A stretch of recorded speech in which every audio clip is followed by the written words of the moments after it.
folks. I'm Ed Kleiner from Comstock Seed in Gardnerville, Nevada. Thanks for offering to have me on this conference. I have a company, Comstock Seed, that's been collecting seed along the Sierra Front, Great Basin, Northern Mojave for about 30 years. And this is some of the most exciting time in our careers. It's in part due to the unveiling of the National Native Seed Strategy a few years ago. And during that strategy, geneticists have been busy testing regional variation in traditional distributions of species. And we think it's really important that local source seed is now used for restoration work. I have several projects that I want to profile today, but we've had lots of issues, nuts and bolts issues with collecting local native seed, and I want to throw up those red flags. But more importantly, I want to walk you through a few of our projects that we've had over the years. The ecological considerations that I'm most concerned about are our seed collectors typically go to places in the Western US where we have strong vigor in any particular year. We watch weather patterns and we go look for those places. When you start moving to a more localized environment, you're more vulnerable to whatever's happening in that region during the year. And we have to pay collectors to collect seed. And so if we have reduced viability or we have weather-related issues, remote working operating issues, technical issues like that, the costs are driven up. And that can cause the industry grief because they're so used to working where there's stronger seedling vigor. So lots of issues will bring the cost up. Compromised production, clean out rates go down, and we have to deal with this. These 3 slides on the side are just an example. I'm currently working on an IDIQ contract with the federal government, the BLN. That's an Indefinite Delivery Indefinite Quantity contract. And I was researching the distribution of Achinanthera last spring in the Northern Mojave, the transition zone into the Great Basin. And you can see we had a viability test of 0. That doesn't bode well for a seed collection. Likewise, the photograph below that is a Crescenticovia winterfat stand in the Owens Valley. A lot of our work is along the Sierra Front, the rain shadow of the Sierras. And this causes us perennial grief in lower viability recordings of our seed collections. And if you have somewhat standard, constant, fixed costs in the collection of seed, and you have lower viability rates, essentially the cost per pound is climbing. The lowest picture on the right is a winterfat test for the site in the Owens Valley. Down there in the bottom right, 2% viability. Essentially, the stand produces dead seed most years. We're still waiting for a good year. The problem is that we have to get most of our winterfat from commercial sources now in New Mexico, places that have bimodal precipitation coming out of the Gulf of Mexico.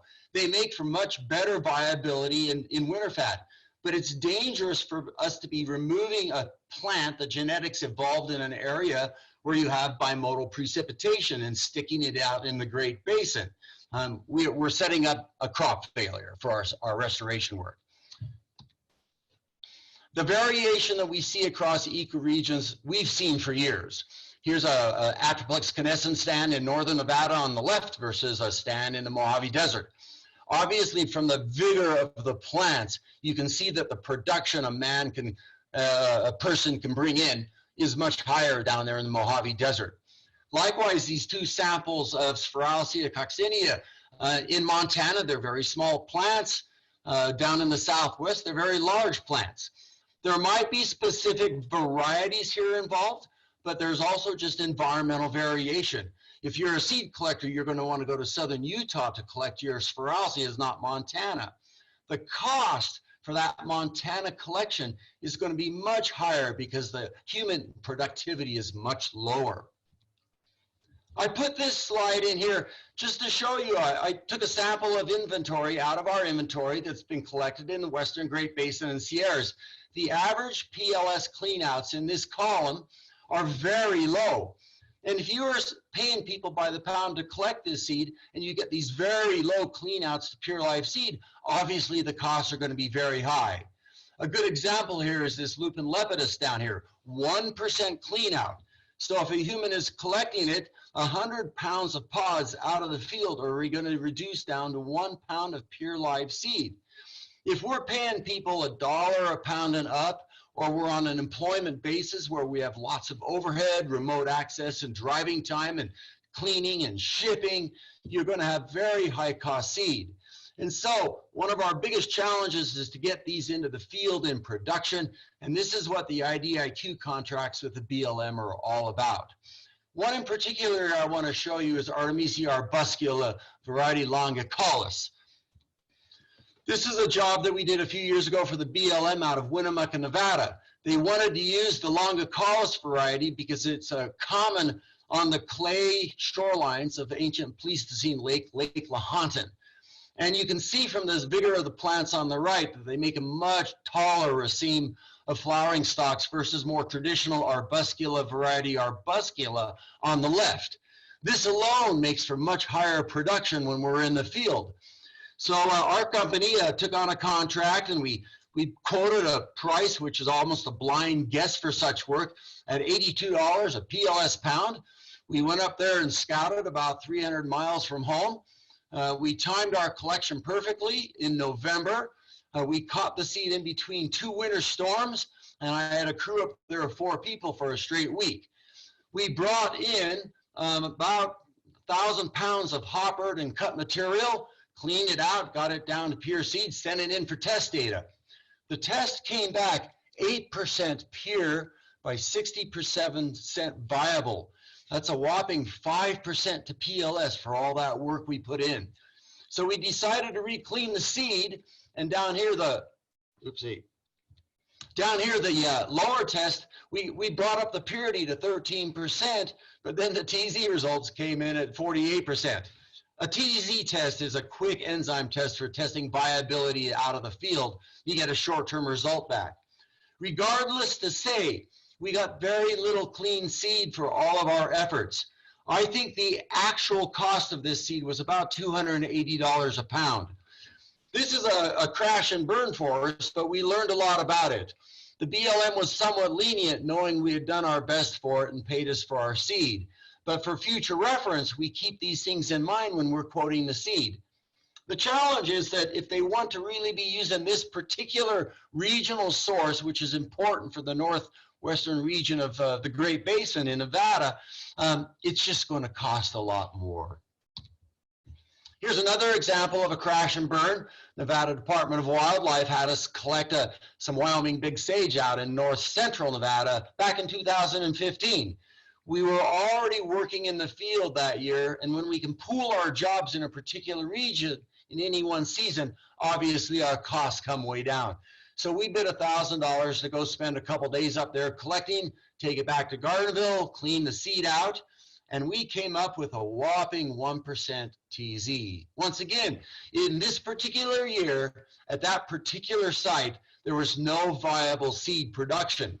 And this is what happens when we go to a site at the request of a customer in any particular year. So all of our regional collections may have this vulnerability that may not be available at all in any particular year.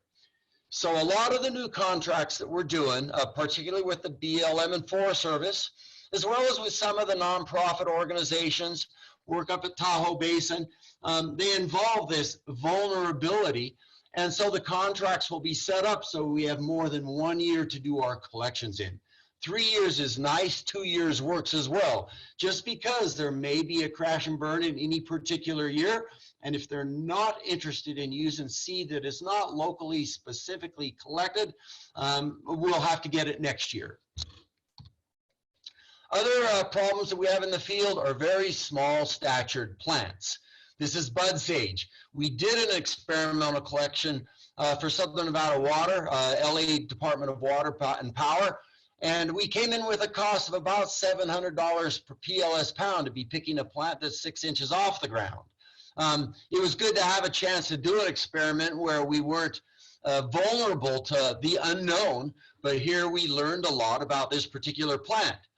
Since there are several million seeds in a pound for Artemisia spinescens, a little seed does go a long ways, but not too many people are going to have a budget for paying for this kind of seed.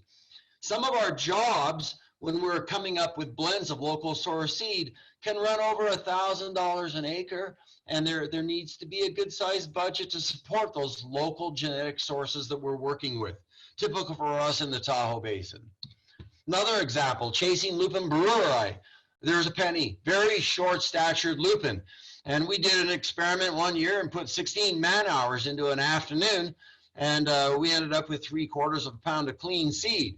Another example, costs are going to exceed $600 a pound for this little puppy.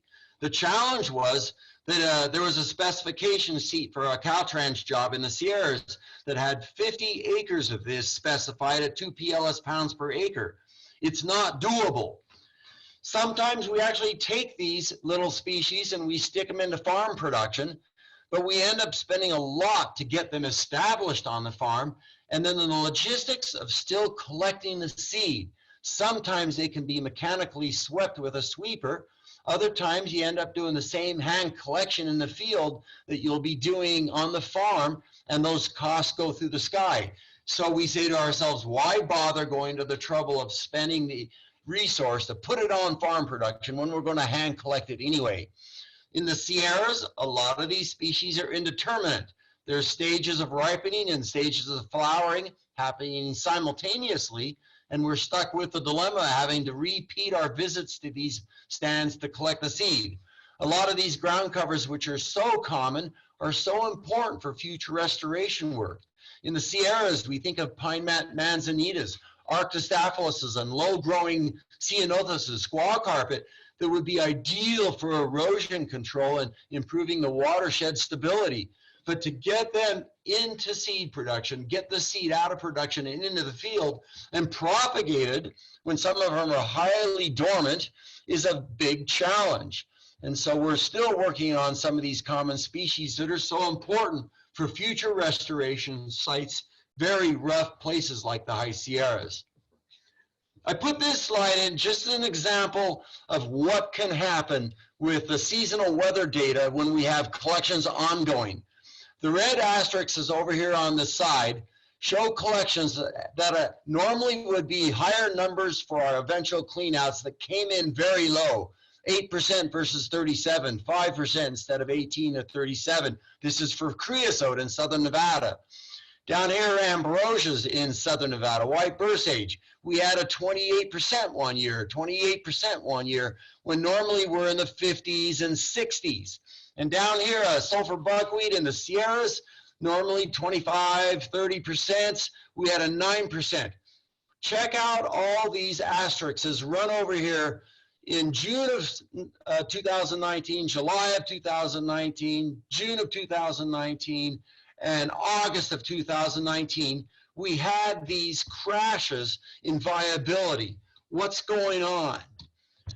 Well, one thing we found out that in Mono County, Mammoth Lakes area, you can have freezing 12 months of the year.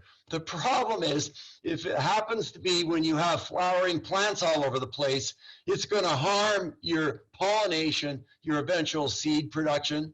It can be earlier than that. You can have harm to the plants themselves and they never make it to flowering. But this stand of Balsam rhiza sagittativa here went from this beautiful color. It made it through pollination and into seed production, but early in the game, it took on a heavy freeze. That killed the crop for that year. We were already lined up for collections. We have committed sales for these seed. We have permits from the federal government, and boom, it's gone overnight. For the region-wide, along the Sierra front in 2019, at the 6,000 to 7,000 foot elevation, we lost all sorts of flowering herbs. Arrowleaf was big, mule's ear was big, the lupins were big, the buckwheats were big. We lost them all. If you want regional collected seed for that particular species, you're going to have to wait another year. And that's exactly what we're doing. We have a 2-year running contract with the BLM out of Bishop, California.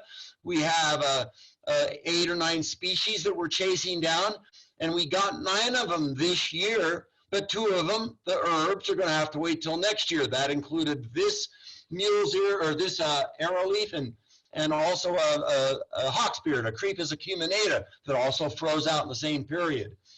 Over here in Bishop, we had freezes in April. That took out a lot of our Owens Valley work. And down here, North Las Vegas weather data, we had big storms in February that dropped the temperatures down. And I remember seeing on the national news snow flurries in front of the MGM Grand in Las Vegas. Well, there were those very storms that happened down in the Mojave that took out the spring production of our ambrosia. So weather-related issues in specific regions during specific years at the wrong time can really do damage to the production in any particular year. Rule of thumb, plan your projects in advance, give a few years window for seed acquisitions to make sure that we dial in.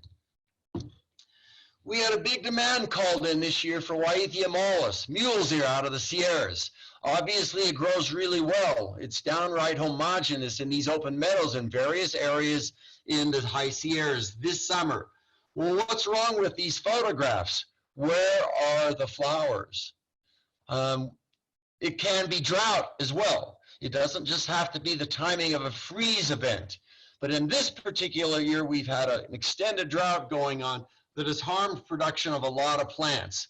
These guys have deep root systems, and it looks like they're going to be hanging for another year. It might be a combination of drought and freezes that take out these species. But obviously, we weren't able to supply this plant this year. And when there's 100 pounds of it on a restoration job with the Bureau of Reclamation, we got a problem. Every now and then we'll scout and we'll find a sea of flowers in a region that has this phenomena going on. Buyer beware. Be collecting in an area like that. We can expect low viability, even though we find some isolated areas that went into flower. We might also have an issue with pollinators. Plants that have animal pollination going on, if they happen to also freeze, or the timing of their activity, timing of the flowering is off, we're going to lose their pollinating effect. So that's not as bad when we have wind-blown pollination going on, but in this particular case, it was pretty serious. We got very little seed out of any stands of mule's ear in the Sierras, and those jobs are this year. Our clients have to make adjustments to what we're going to seed when we start losing species because of these weather-related, pollinator-related issues going on. And that slows down production of our work. And in the fall, when you have weather windows and everybody's busy, 70% of our work is between the end of October and the holidays at the New Year's, and we end up having a stop order on a job because we're missing species and we have to go through change orders, addendums to contracts that have to work their way up from contractor to client and back down to us. That can be a job killer for getting a job done in between storms when they need to be put down. So with all those caveats in mind, here's local source contracting. We've been doing it for years because we've had demands, and now, though, it's mainstream with what the geneticists have been coming up with, native seed strategy included. There's lots of pros for what we're doing. We're preserving local diversity, which I think is essential this day and age. Vulnerability in jobs comes with homogeneous seedings, and we lose jobs down the road with non-regional seed during weather disturbances that evolved species weren't acclimated to. And so we're doing lots of collections. We can ameliorate a lot of the environmental impact of seed collection by spreading out what we do, not bringing in weeds from other regions in the country with the seeds that we're collecting. Local source has lots of benefits, but important is right now, folks like Beth Ledger are building cultivars for the Great Basin that we're interested in getting our hands on, but there's a long time delay in waiting for these cultivars to become available. So we have to realize that we're going to have to go on collecting these local source seeds for years to come. Hopefully a lot of them will go out of the local collection and into farm production, which we're working on right now on some species. But it's going to be a matter of time getting there.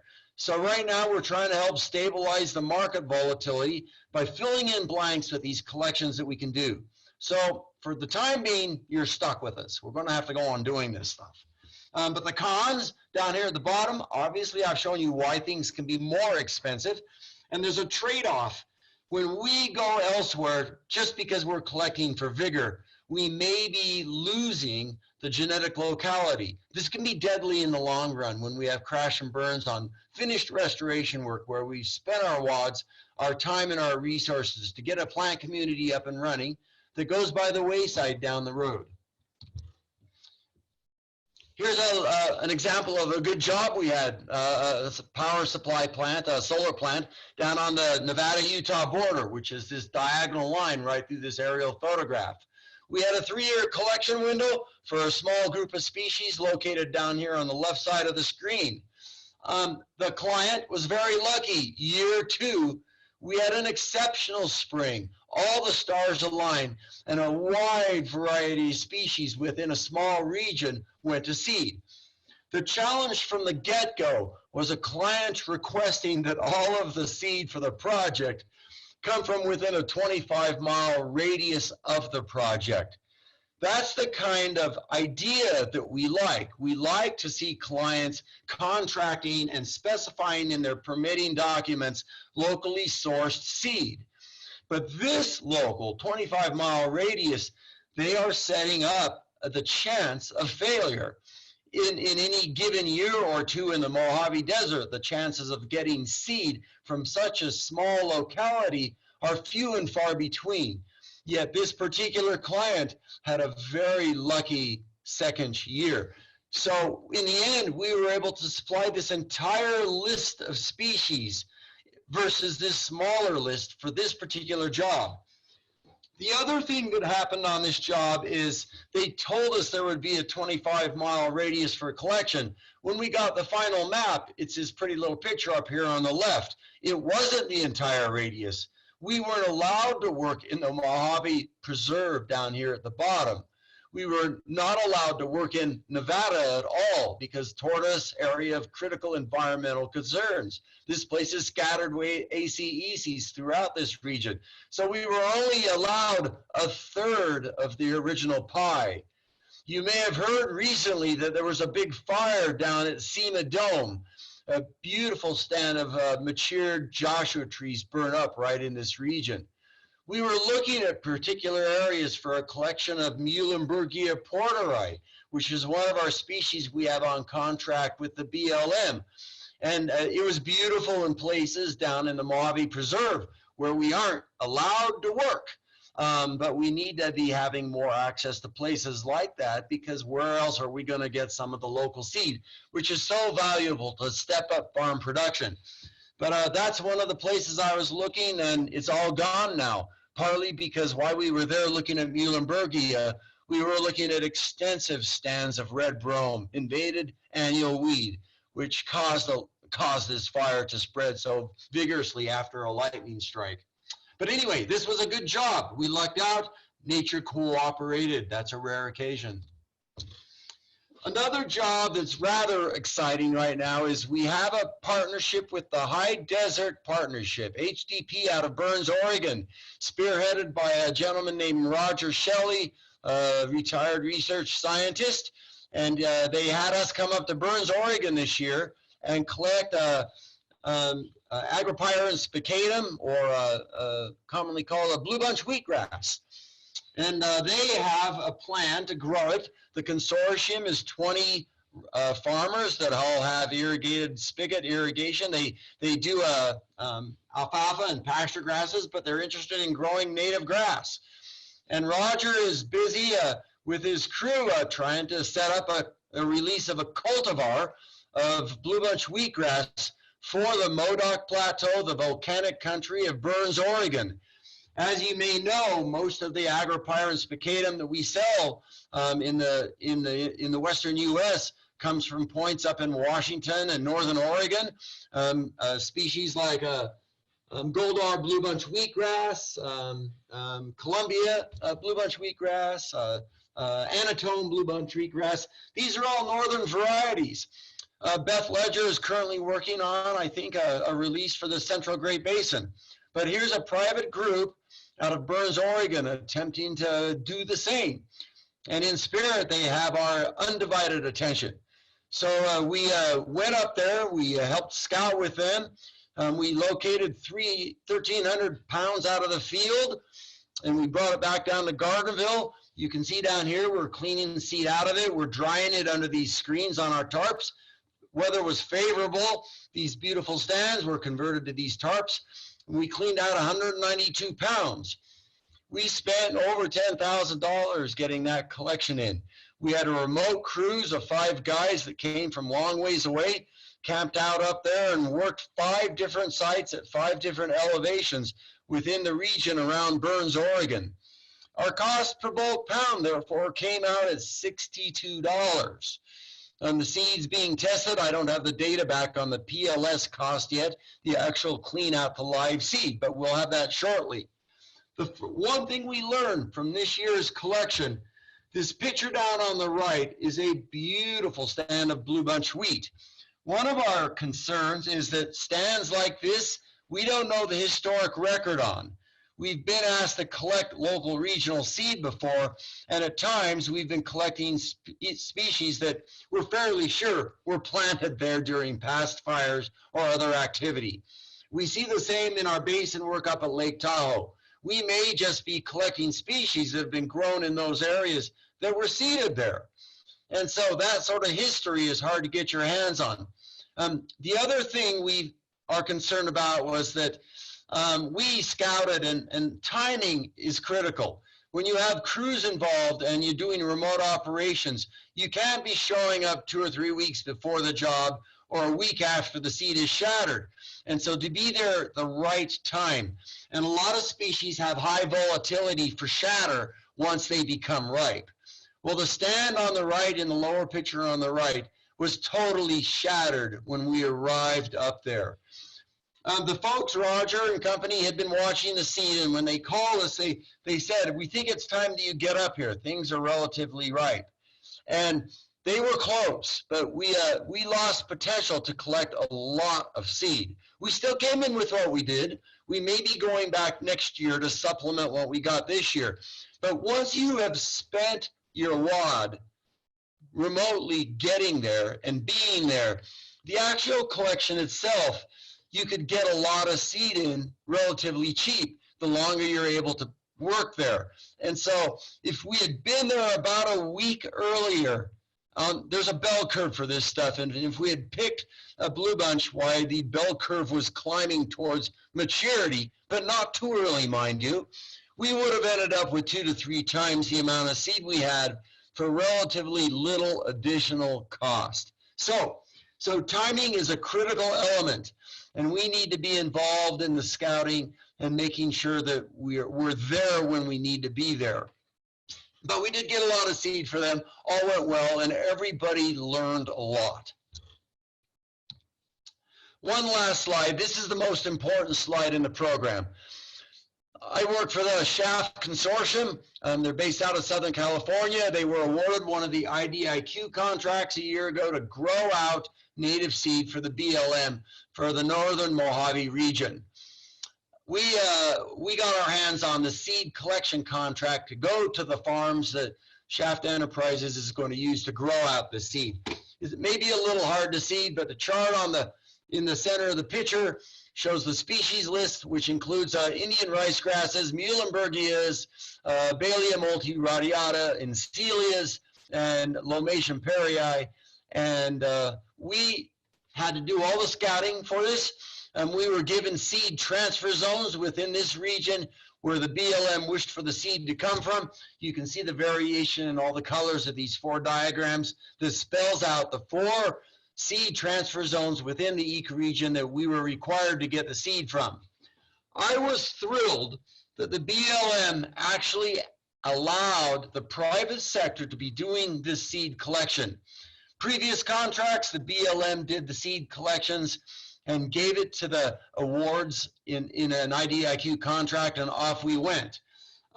So for me, it was of the utmost importance that we did proper collections under the auspices of the BLM to make sure that we brought them in accurate genetic material that reflected these seed transfer zones.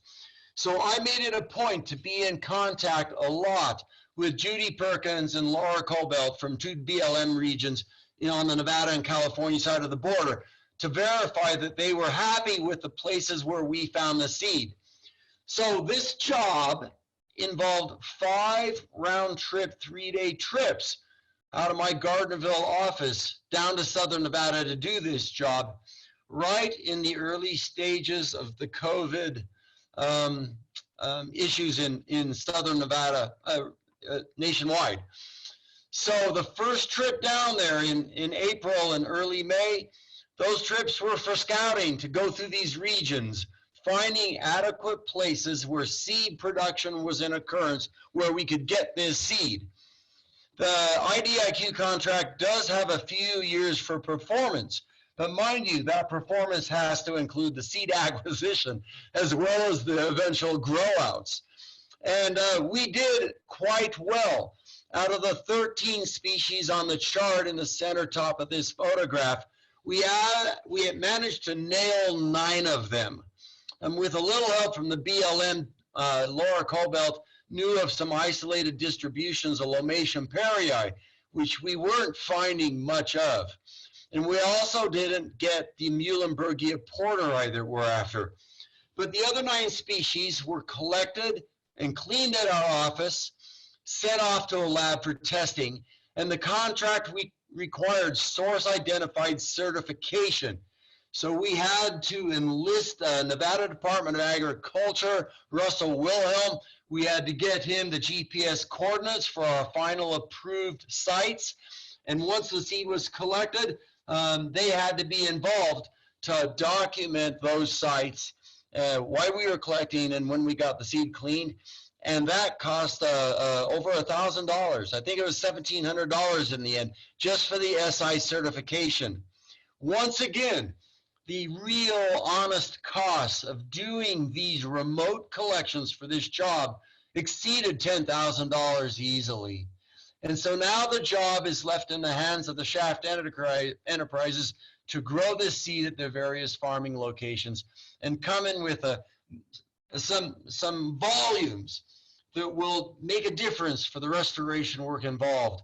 And with the increasing of fires in these areas, I don't know if there's ever going to be enough seed to do the work they need to do. But we've just gone through the hoops of going through the process in the private sector of coming in with successful amounts of seed for grow out.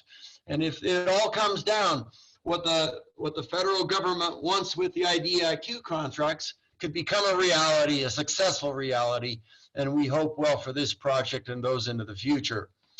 With that, I'm finished.